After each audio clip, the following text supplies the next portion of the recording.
welcome to another episode of Ride and Chat. My name, as always, is Dr. Sam. Today we're doing sitting and chatting because mini penny and Asia. You know that when the big men call you, you don't have to move them out of their comfort zone. You meet them wherever they are. So today I'm with one big man called Mr. Angel Ofori Attah. He has a lot to share from business to politics to everything that will impact your life. Inti mo fa kakra na mo fa better mo sumo life. Mr. Ofori Attah. Yes, Please, you're welcome to the show. Thank you. Okay. Please, you have the floor. You can share your story. Okay. Thank you so much for the opportunity. I heard about you and Queen J. Okay. decided to put this together. Okay, thank you. So I want to also use this opportunity to thank her for making this happen. As he rightfully said, my name is Angel Ofori Attah. He wants me to discuss or talk about myself, which I really don't like doing. You told me earlier, like, let me just do the normal thing. But to everything, there's a beginning. Okay. And charity begins at home. Okay. I'm a son of Mr. H.E Nana Akufo-Addo, and Beatrice Charity or Saint Ofori Attah. Okay. I was raised up by my mom. She was a business, and she is a businesswoman. And when I was a child, she used to send me to go to the market, give me the market list. We were two boys. Okay. So we didn't have people around, Okay. sisters and other things. Okay.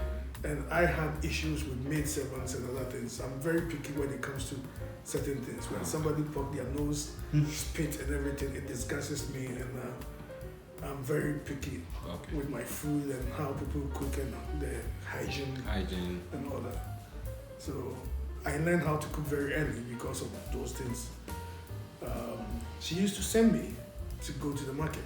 Wow. And she would give me the money and the list, and I would go to the market, go buy the list at around the age of 8 or 9.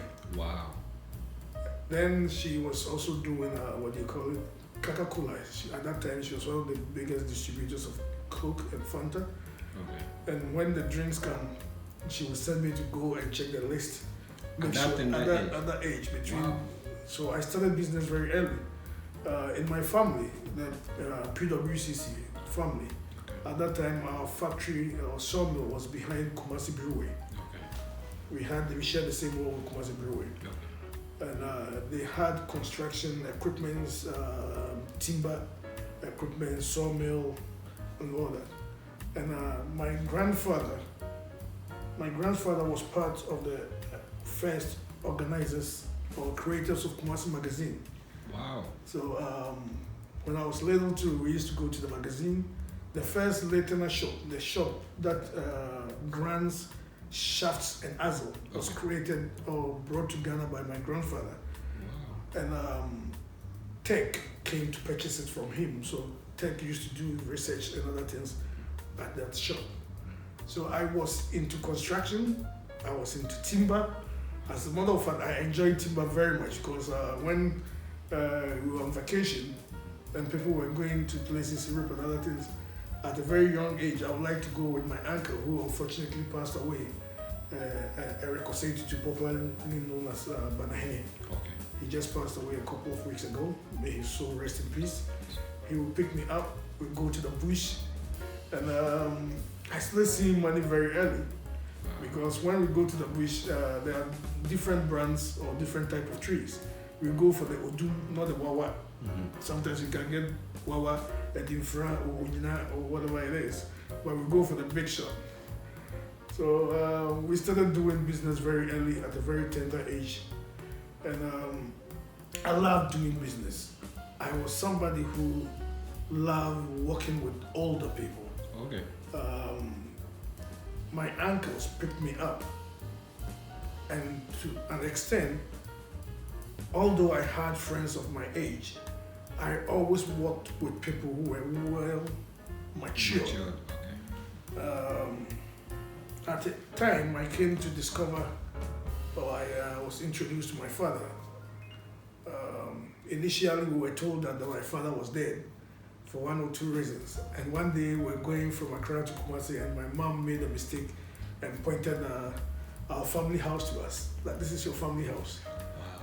So that's how we found out that our father was alive. So we literally strangled the driver to stop. And my mom was compelled to take us to our family home. Wow. And the moment they saw us, my aunties, Auntie Emily, Auntie Nana Akufo-Addo, and those aunties started calling my dad's name without even knowing You being and all the that. kid. So or we were. I was an expert image of my daddy. Oh, okay. So when they saw me, they saw that, oh, that's Kwame Dankwa's son. Photocopy. So that's how we got introduced to the family. Okay. And when we went to the family, we never left. We didn't leave that day. We stayed there for almost about 5 or 6 months. Wow. Because we told our mom that we're not going back again. We want to get to know this family. And that's how we ended up there. Okay. We went to school for a while over there. Enjoyed because we had not been to the farm before. We had never carried water before. We had never seen a snail crawling on the floor. Wow. In the night, we used to go with a lantern, bobo, Okay, yeah. to go look for snails. And we had an adventure because we've never experienced anything as such. Okay. By the grace of God, things moved. And during those days, I met a distinguished gentleman, Okay. Freddie, one of my cousins, and Nana Kosi, and the current president, Nana Akufo-Addo. He's also my cousin. Wow. Contrary to what people are saying, I'm not the nephew, I'm the cousin. I think I saw that online. Then you were the nephew. I'm not the nephew, I'm the cousin. Wow. Wow. So I picked up things early. Okay. There was a time that one of my cousins, a couple of my cousins, we went to Walker State College, and they went to do their thing, and they were driving an automatic car. I think it was a Lincoln. Okay. A Champon, Nana Champon, and Johnny, Okay. sons of top lady Tema. And that was a while ago. I was a child. I was about 11 years or so. So when they went to the school or that campus and they were being chased away, they didn't pay attention. They just jumped in the car. By the time they realized the car was moving, it was until a point that they saw that I'm the one driving. At that time, you were just 11 years old. You are driving. You were running. They didn't know who was saving their life. Who was just a kid at that time. Wow, wow. And wow, when wow. I was little, when I was doing timber with my uncle, the one who passed away, Okay. there was a time he was the one who introduced me to alcohol and certain things, because we used to go for timber. Okay. When you go and cut the tree, there's something. Sometimes we destroy people's cocoa farms and other things. Oh, okay. Therefore, we have to pay compensation. Compensation. Okay. And what he used to do is that anywhere we went, he tried to find out who the hunter is and makes friends with the hunter. Okay. So anytime he hunts, he buys everything and make them do impushu, light soup and everything with it. And at the end of the day, he buys a lot of application Okay. and put it down. So when these farmers come angry at him, he will offer them application and impushu to calm the tempers down. So by the time they finish drinking and get drunk, we would have skipped town.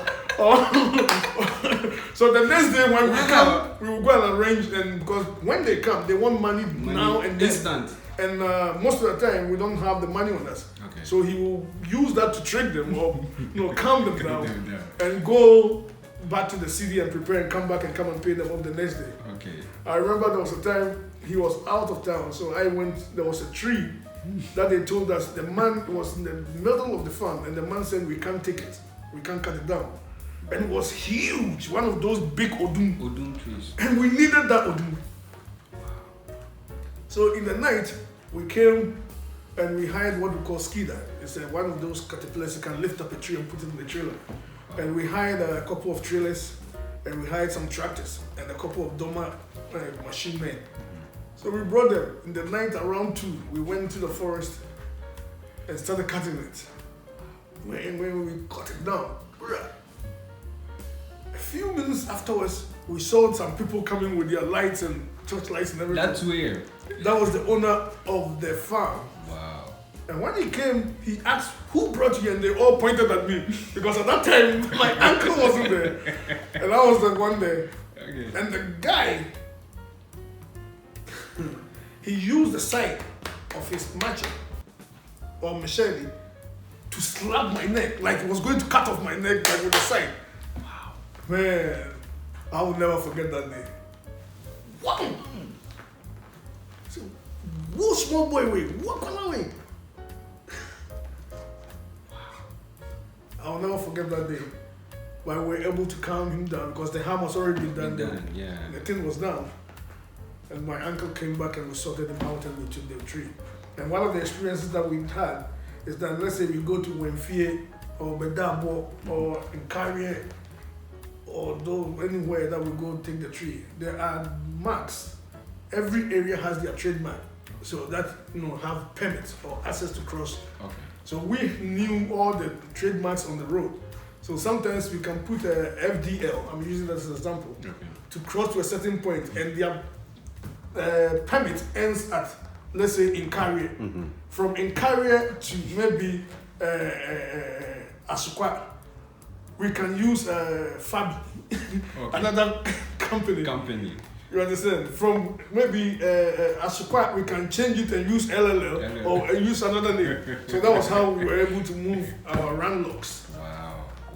So one of the things that I advise is that the Bible says that in the multitude of counsel, there's wisdom. We are not ordinary. When I was young, they used to call me Akwalanyame because I was always with the elderly.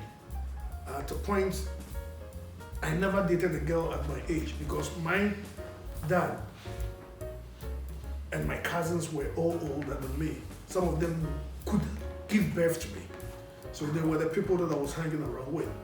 So when we go, I was the one that would pick up the ladies for them. When they would have to go and call them, they would send me to go and... The bad boy. So I can go to the house and pull them and bring them to the car and all that.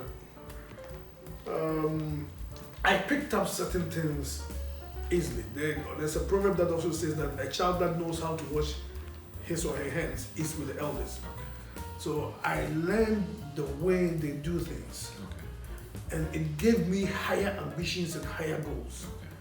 That at the age of about 16 or 15, I bought my first car, Honda Accord. 15 years? Yeah, and it was a taxi. I made them make me a taxi.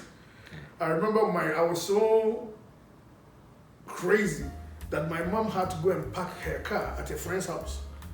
So, and jack it up.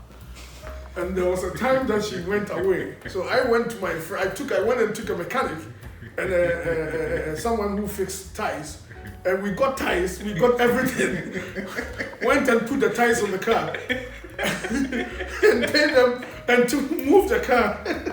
And the funny thing is that I put my younger brother, who is called H.E Nana Akufo-Addo Attah, in the front. And he was a child, about 7 years old or something, in the front. And I was driving around. So when my mom heard it and she came, she was like, are you crazy? If you're going to kill yourself, just go. You're going to kill your brother too. Don't go with a younger brother. Wow. Yeah, so I learned how to drive based on the drivers that I've been watching.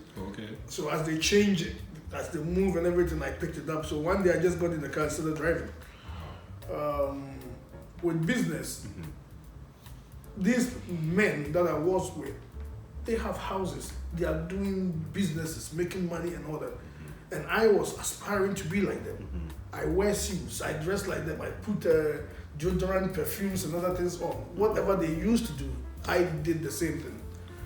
So when I talk, based on the conversations and the things we do with, at a point it came across as being bragful. Okay. Because I was saying things like, oh, I will work with the presidents. I will do this. I will build houses. I will go to America. I will be one of the first guys to do that. One of the first guys to do this. And at a point, my age group couldn't comprehend or understand me. So I stopped dealing with them. I was making friends with the older people. Within that time, I started smoking weed, not cigarette. I used to drink by the timber meals, so I did all that. I went through all the systems and everything. Wow. One of the good things about what God did with me is that most of these things were experimented at school. Okay. And I never brought it home. At home, when I'm with my elder brothers and aunties, they give me back pass. Yes, I do. Feeling it's just one puff. But Marley said it. I love that. I was just one puff and pass. So I went through all that system. Okay. The grace of God was with me. My mom was a very good Christian. Okay. Church of Pentecost. She was a Presbyterian. Okay. Then went to Church of Pentecost. She became a deaconess of Pentecost. Every convention that was there, from the 80s to we were there. Every prayer camp in this country, reference to Pentecost, have been there. Wow. The Bible also says that if the foundation be destroyed, what can the righteous do? The righteous do. So my mom really laid the foundation for us. That 4 in the morning or so, she would wake us up, we pray, she would make us read the Bible, drag us to morning service, Melco Women's Fellowship, everything she was dragging us, whether we were asleep or not. Wow. That's how she brought us up.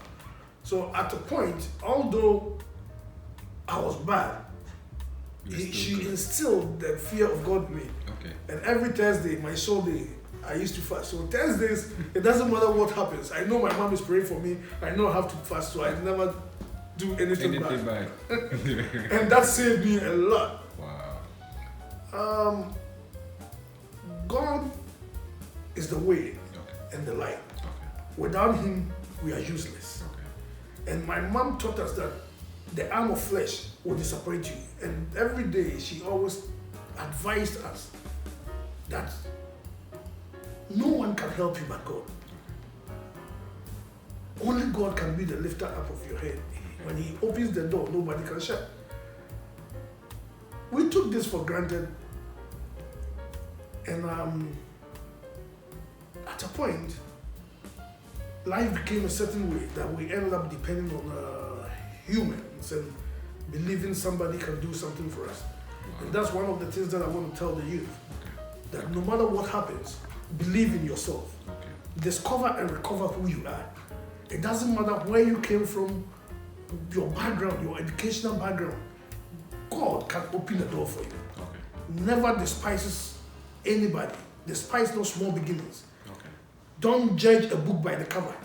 It doesn't matter whether it's he or she. A lady may be looking not as you think she is, but trust me, she may be the door opener for you. And watchman can save your life in the future. So deal with people accordingly. I want them the respect that is due. And that has been one of the things that, by the grace of God, has kept me alive. Yes, we have our weaknesses. I became a Christian after a while. Okay. Worked with, actually I started a church in New Jersey. Oh. My own church. Oh, so you're a pastor as well? I'm a Christian. Yes, I did. When I became a Christian, I went to a man of God discovered me, Prophet Opokunsia, and took me around 16, 17. He trusted me with even his Barracuda at that time. I don't know if you know Barracuda. It was a long stretch Mercedes. Mercedes. Oh, okay. Right. There was a time that he gave it to me from North Kaneshi to Koforidua. And I think I made it within 25 minutes or so. It was in the night. But that day the car flew. There was a place in the road, it was like bumpy. When we got there, the car went boom. It didn't go. Wow. I used to speed a lot. I was a kid, just. Yeah. So,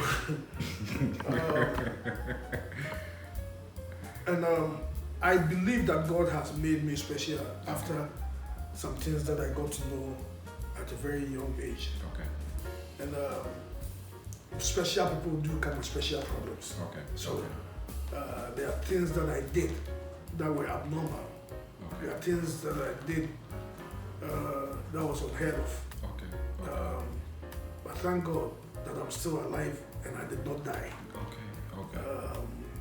When I was there one day when I went to the school. There's a school called the School of Prophets. There's a lot that people don't know about me. Today people will know everything. I went to a school called the School of Prophets at Koforidua with Okay. Prophet Bernard Opokunsia. And I used to travel with a pastor friend of mine, the brother, Pastor Albert. We used to come to Accra. There was the school. I took it upon myself that among all the guys that were there, I was more privileged and fortunate than most of them. Okay. So I had a box that everybody could eat in. My clothes were for everybody.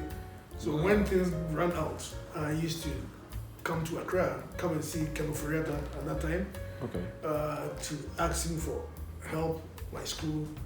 I remember one day I went to him and we were discussing and he said, my brother, when I read the Bible, I don't understand. So I asked him to pray and invite the Holy Spirit and I prayed with him. Okay. And the next time I came, he said he had some illumination or enlightenment when he reads the Bible. Okay. I go to the president at that time.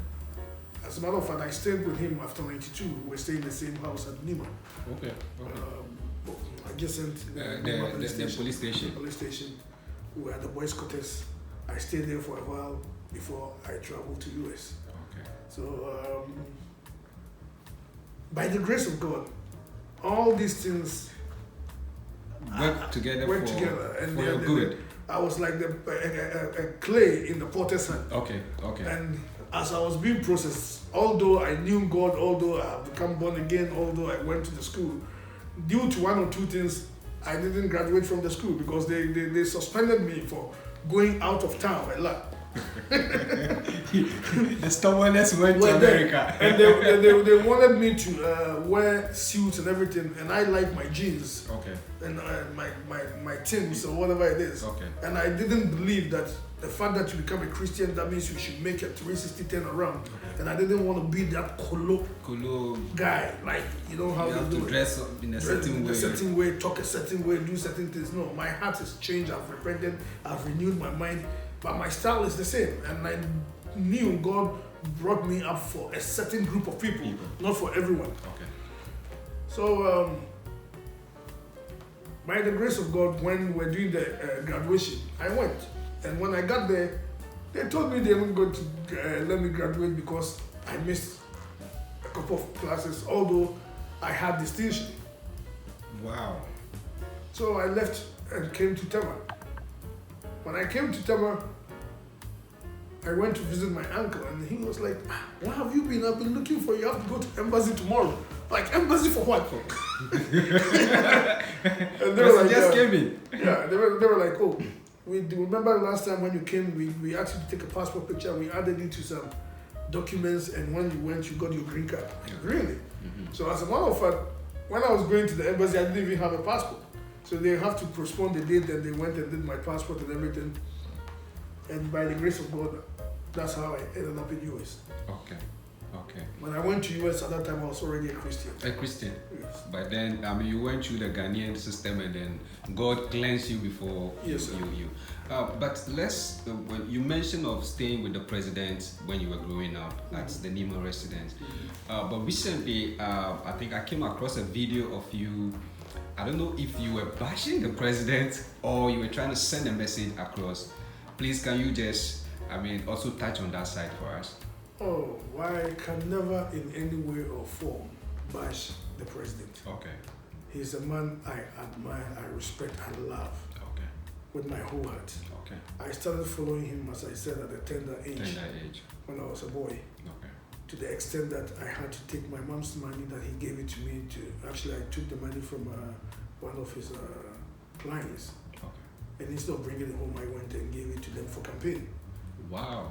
That was then. And I remember when my mom came, she was so furious that she took me to Chibi. At that time, we were campaigning at Chibi. That was where she found me. Okay. So she took me to a Chibi police station. And when the president at that time heard it, he was so furious and fought with my mom. He said, you don't know the future of the boy. Why the hell would you try to dent or tarnish his reputation before? With the police record. Yeah. So he went and got me out of the place and all that. He's a man I love. Actually, some years ago, I would have taken a bullet and everything for him. I still love him to death, and I respect him a lot. Okay. He brings certain glory to the family. Okay. And let me use this opportunity to also apologize to all the people that are offended in the video. Okay. I.e. Okay. Mr. Gabi Yawochiridako. Okay. He's my cousin. Really? His mother and my father are one mother, one father. Wow. So we are close. I go to him for everything. I go to him for counsel, advice. We eat together. We do everything together. And even when I got myself in the jam in Oman, he was one of the few people that I called for them to reach out to him to come and help me out. And I also use this opportunity to also apologize to Bomti H.E Nana Akufo-Addo. There was a miscommunication, so one way or the other, that something was being discussed with Attah. Attah relayed the information and was misunderstood, and it was fired back to me. But it was all a misunderstanding and miscommunication. I hit back when somebody hits me. Okay. Although the level at which I took things were above and beyond, but I tried to have certain discussions within our family forum, family platforms, and was gagged, not permitted to. At a point, they even took me off the platform. So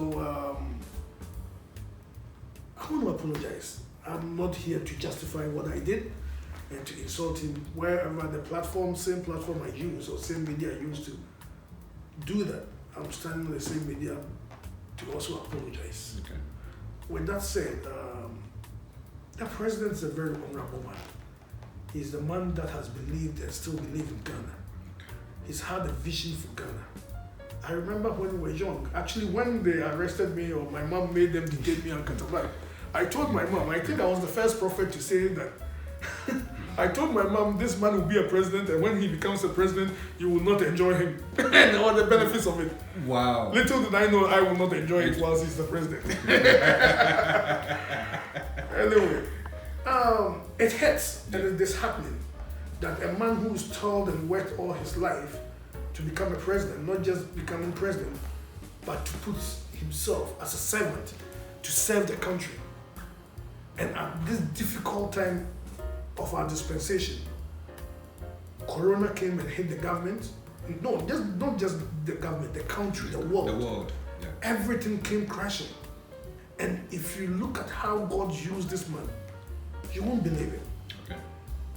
He is a man that God has chosen for such a time as this.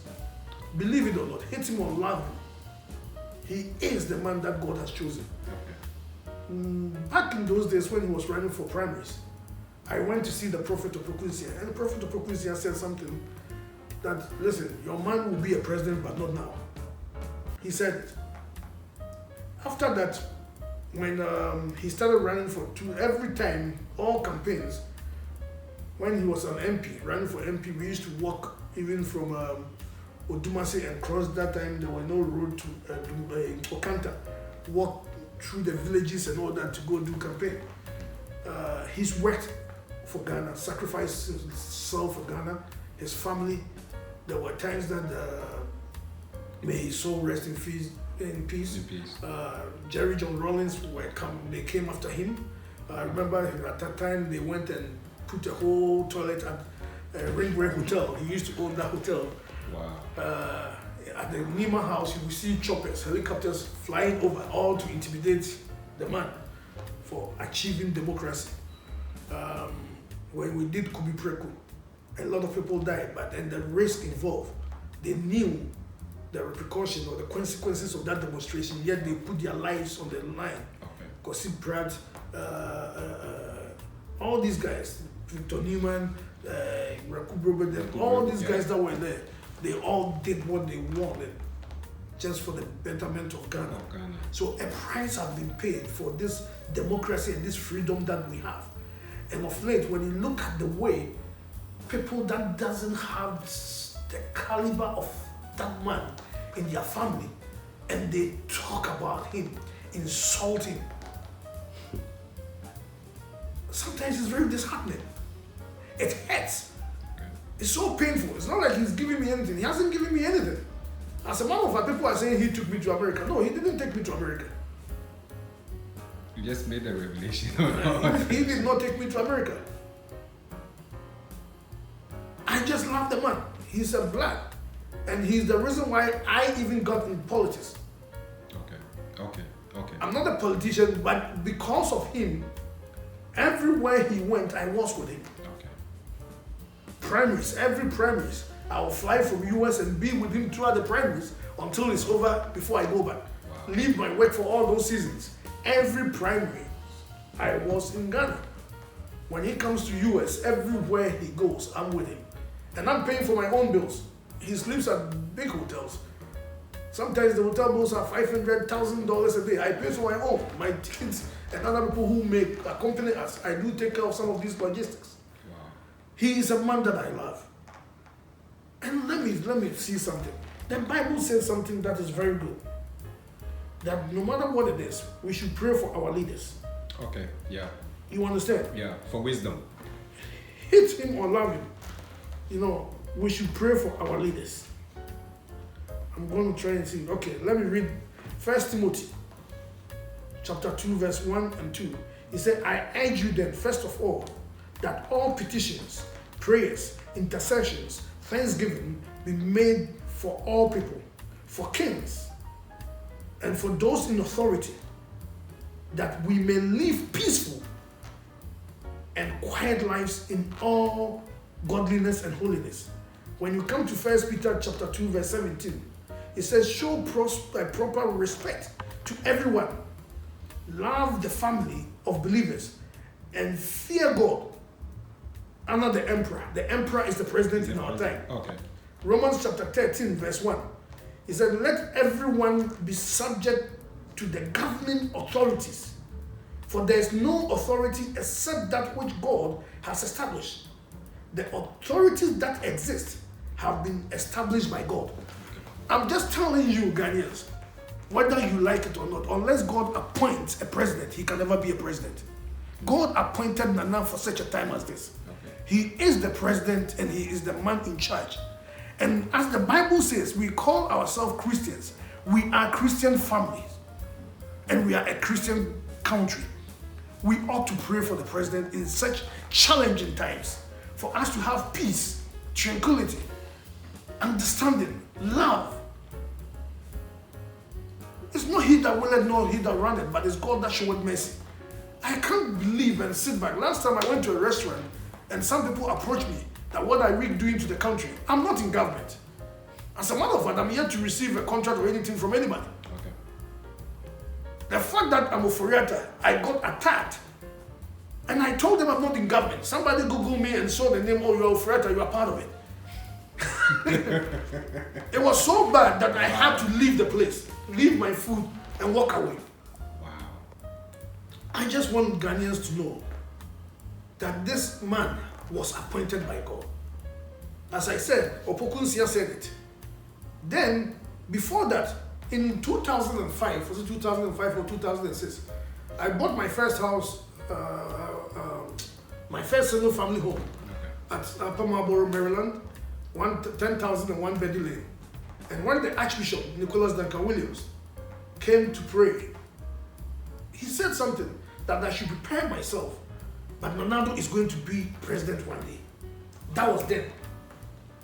So when people talk about gatekeepers like Archbishop, gatekeepers like Istudanaba, Octabel, Owusu Bempa, Reverend Ebenezer Makwe, Pastor Benji Jan, and all these people, and they talk about them, they don't know these are the men who are praying for peace and stability, praying for our leaders In Ghana. in Ghana. They are neither MPP or NDC. Yes, everybody may have their own affiliation, they are human, but yet they are always on their knees interceding. Wow. The Archbishop prophesied that time, 2006 or 5, that the president will become president one day. One day. Now they have people in Jubilee House saying some nasty things and other things about him. And people are saying all sorts of things, that he said this, he is that. He is for Ghana. And I know that for sure. Okay. And I can say that with authority, that the man stands for Ghana. For Ghana. Now, after Archbishop said that, Okay. I came to Ghana and I went to see, back in those days, I forgot, in the early 90s or so, I introduced also Reverend Owusu-Bempah, Prophet Owusu-Bempah. We went to him, he also gave a prophecy about him. Prophet Owusu-Bempah and I have been friends for a while. I remember there was a time they did a 30 days fast, all night at the Prempah Assembly Hall in Kumasi. I went. And that day he preached a message called From Glory to Glory. And when he preached that message, he was trying to explain why people fall under the presence of God. And he talked about how when God wanted to create Eve, Adam fell into deep sleep. And he went over and over and over that anytime anybody had encounter with God, they weren't able to stand on their feet. From Genesis to Revelation, he broke down the chronicles of falling under the presence. And that day, literally, a cloud came into that room. It's not somebody said, I'm saying it. And everybody fell under the presence. And when they woke up, those that were blind could see, those that were crippled could walk. Wow. One person, his leg was shorter than the other one, it popped out. Wow. There were miracles. Nobody could stand on their feet. So this is the type of man of God that I know, because I know him from when he came, Family Chapel, to where he is now. Okay. So anytime I come to Ghana, I do consult with him. I don't go to Juju, I don't go to occult, I don't go to, my trust is in the Lord. It's in the Lord. So I went to him, and he told me, that was 2007, that on here, brother dear, your brother will not win. Hey, Master, what are you telling me? It's 2007. And he showed me the dynamics of how the election will go and everything, and it will come to a second round, but no matter what, the guy will not win. Lo and behold, he said NDC is going to win.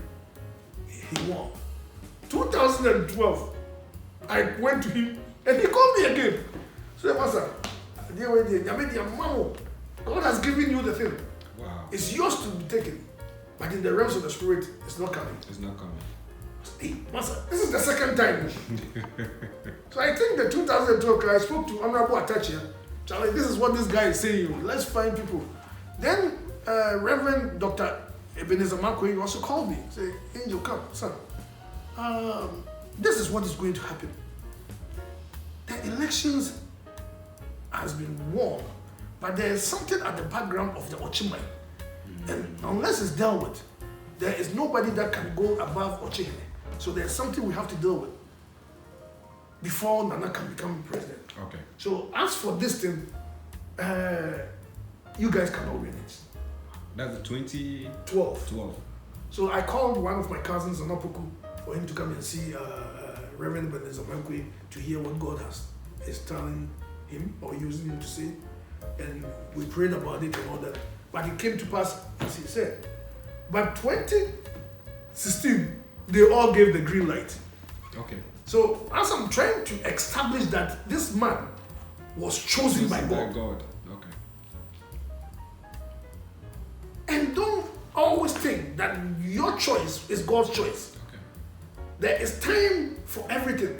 And when you look at this man's life, I don't believe anybody who has a dream, ambition, something that they will be working for, striving for, fighting for, should ever give up. Okay. Because at a point, people were telling him, you've gone the first one, second one, just give up. Give up. This man knew who he was and who he is, that he's destined to be the president. And he fought earnestly, diligently, did everything possible to become who God has ordained him to be. So I want to use this opportunity to tell Ghanaians that in this difficult time of ours, it's not just Ghana.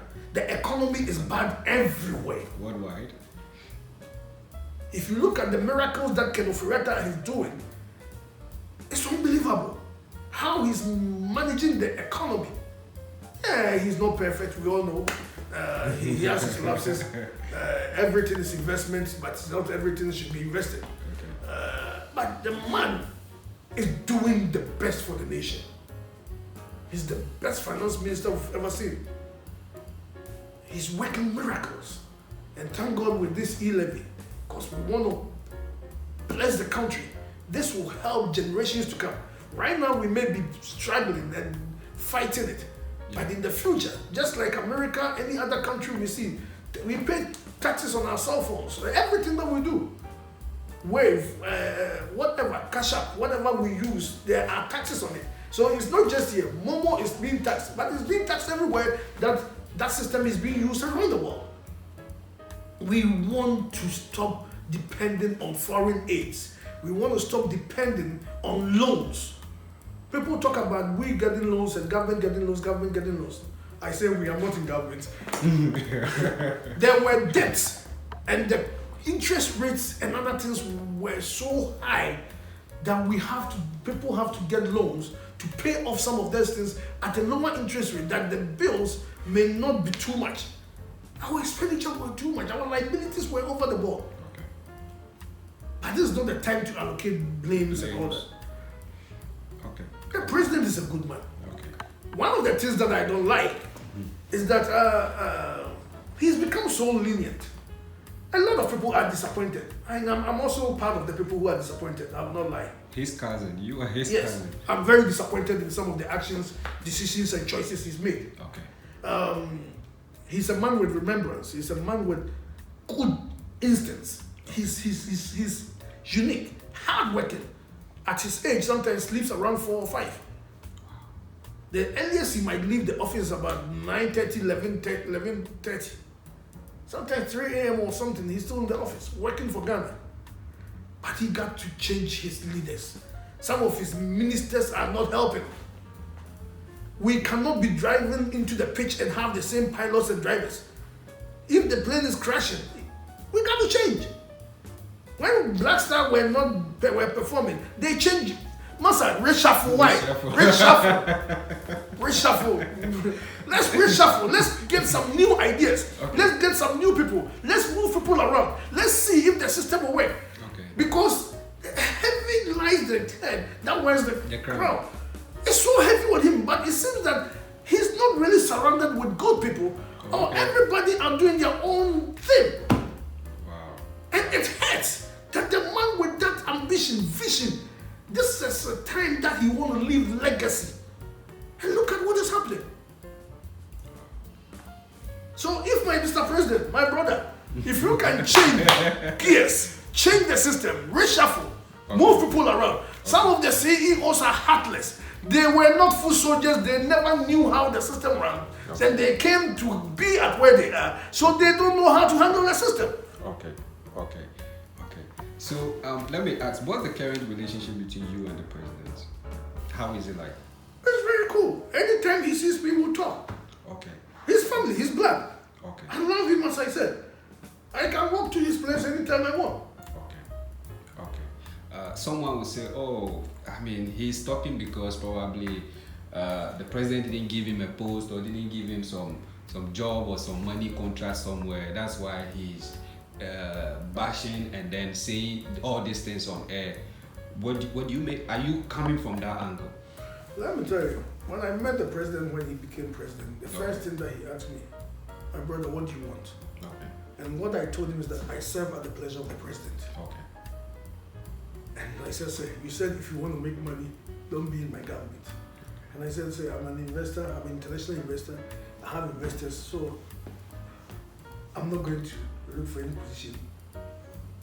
I'll look into other stuff.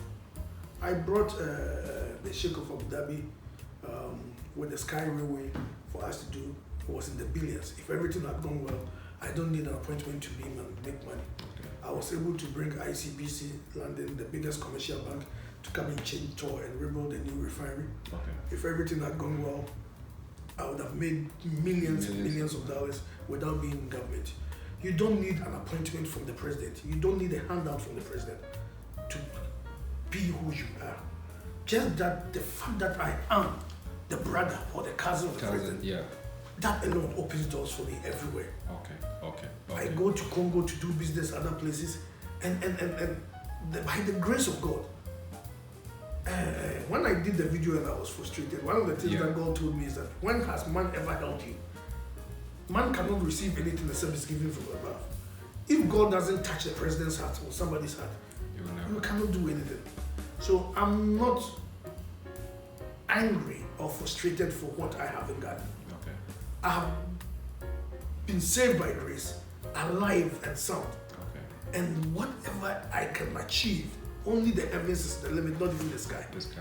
So whoever may say that may not know me or may not understand the doings and the workings of God, Okay. and may not know that blood is thicker than water. Okay.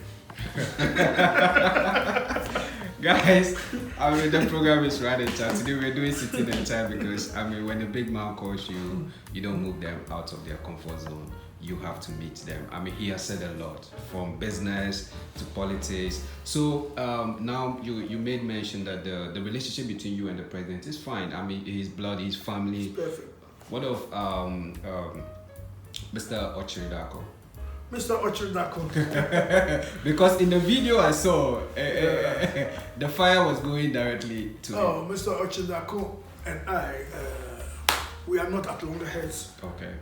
There's a proverb that says that even the tooth and the tongue they fight, but at the end of the day they stay Together. Yeah. We're in good harmony.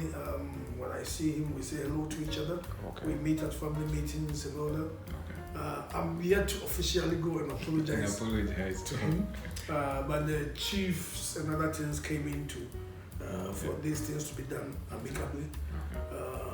The elders and other things, we have elders, my senior brothers, H.E Nana Akufo-Addo, came in, other elders came in, and as I said, blood is thicker than water. I can never go anywhere and hear somebody. The funny thing is that I defend that guy more than anybody else, because anywhere you go, they will be talking about him, and I can't sit by and I end up defending him whether I have the facts or not. That is what it is. I'm like a Muslim or a Muslim. Before you can hear what is happening, I will defend you and fight for you before I find out. Because the fact that you are fighting my brother, I got to defend him. That is the type of person that I am. Yeah. Okay, so you said you are yet to apologize. Is it going official. to be soon? Yeah, official. Is it going to be soon, or you're still thinking about it? No. It's about time. Okay. The Bible says that only a fool doesn't repent or change their mind. Okay.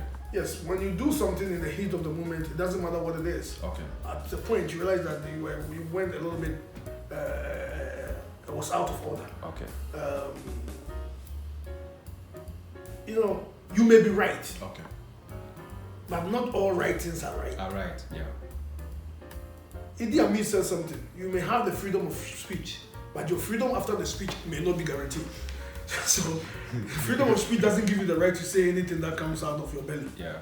So I may have erred. I may have done some things that I'm not proud of. Okay. In the heat of the moment, whatever provoked me or made me say those things, I regret it. Okay. And immediately, and the structures are being put in place to do that. And as a matter of fact, I heard that even when they asked that we're coming to see him to apologize, his own elder brother, Kojobua, and other things tried to do. He told them that it's not necessary, this is a family thing. Okay. It's rather unfortunate I took it to that level, but there's nothing to apologize for. But, I'm married, I have to go see him and all that and do the right thing. That's about it. Okay. So guys, the program, today we are doing sitting and chat. Like I said, when the big men call you actually go to where they are. They don't come to you. In conclusion, before we draw the curtains down, is there anything you want, Ghanaians to do to support our leaders when they are in power? Ghanaians got to stop. One, our leaders have to be truthful. Okay. You can't just go making promises and getting people to come and vote for you, and after you get your votes and your position, you abandon them. Okay. Thank God for the free education the president created. Now, there may be few illiterates in the country. Okay. And an educated mind cannot be fooled. Okay. Fool me once, but fool me twice is something else. It's different. The youth of these days got to rise up, and they got to call these people to order. Okay. You understand? Yeah. Remember how the IGP came? The new one. The new one, Mr. Mr. Dampari. Dampari. Yeah. All of a sudden, the system changed Yeah. because he knew the right thing and he went by the book. Okay. And he brought some discipline into the police service, into the country. And even when we are driving with our sirens, sometimes we stop because people were abusing privileges. Yeah. Now, Mr. Dampari, I got to take it easy too, brother. The PR, I know you are IGP, you are trying to do some PR, but take it easy. Sometimes people may think that you are trying to run for president or something, who knows. The same tree that the rope took to go to the sky, when you cut the tree, the rope will fall. So please remember that. There are some people that we need to see and do that. I believe that you've been to other places to see other chiefs and other things. I have not heard that you've seen Ochene. So when you get the time, use the opportunity to visit Ochene. Okay. I may be wrong. If you've seen him, it's okay. But do visit him and the people that also help you to facilitate for you to be where you are. The youth got to stand up. Okay. I use Mr. Dampari as an example. Okay. That there are laws, rules, and regulations on this land. Okay. The youth got to stop depending on politicians. And the leaders have to teach us not just the theory, but the practicalism of life and the system. There was a time that I heard that this mass quiz they are doing on TV with all the calculations, they went for a competition outside the country and they couldn't do anything because everything was practical. You see, when you instill in a child how to be a fisherman or a fisher and stop feeding them fish, they can stand on their own. This is a country of intelligent young men. Anytime you take a Ghanaian to any school abroad, we excel. We become the best of the best. God has endowed us and given us some wisdom. When time change too. Okay. Don't try to do things the old way and think something will change. We have to take the country by the horn. We are the future. Okay. We should let these old men do what they do, and we have to let them know that we will hold them responsible for their actions. Okay. Because currently, everything in the country is being owned by a Japanese, Chinese, Indian, Lebanese, and what have you. We are organizing or we are creating a modern slavery. You know why the city is depreciating? Because these Chinese, Lebanese, Indians, and all these foreigners that have come into the country, when they sell the stuff, they change the money into dollars and ship it out. No wonder we don't make anything. Our leaders are too corrupt and greedy that when they do negotiations, the percentages that they will get, they don't think about the future of the country. Therefore, the country can be taking something like gold or our deposit, mineral deposit. We can take 10 or 18%. And all the rest will be going out. How the hell can we develop a country with this mentality? Everything that we owe is being sold to Chinese people. You go around the street on Sprinters, it's either Lebanese, Chinese, or Indian. And they are treating our children, the young ones, as if they are not human. Go to China more. How can you operate, a Ghanaian operate against China more?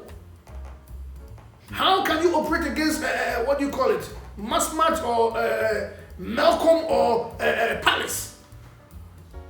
All these are foreign entities.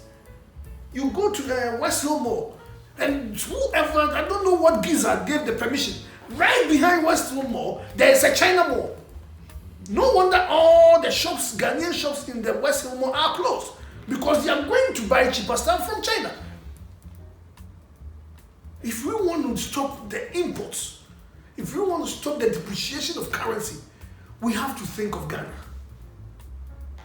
And until the youth acknowledges that these people are selling our futures and the futures of our children and stand up for our rights, we'll be doomed. So guys, I mean, he has said it all. Mr. Angel Ofori Attah, the cousin of the current president of the Republic of Ghana, President Nana Akufo-Addo. He said, until the youth stand up, we are doomed forever. Like I always say, whatever he has said, pick something from it, add it to your life, and better your life. The program is Ride and Chat, but today we are doing. When you guys called me, I wasn't riding. And we have to do it because I was chilling at home. I mean, like I said in the beginning, penny for any farewell, you don't move them out of their comfort zone. So I want to say thank you very much, Mr. Angel Ofori Attah. We also pass this message, out there for people to know one or two things that they can pick from it and then learn something from it. Thank you very much, and God bless you for honoring, accepting to talk to us on the show. I didn't really talk about business much, but another time. Another time we can discuss that one too, right? So Mr. Angel Ofori Attah has promised to give us, another time so that we talk about business into details. God bless everyone for watching, and God bless you, sir, for coming on the show. Thank you.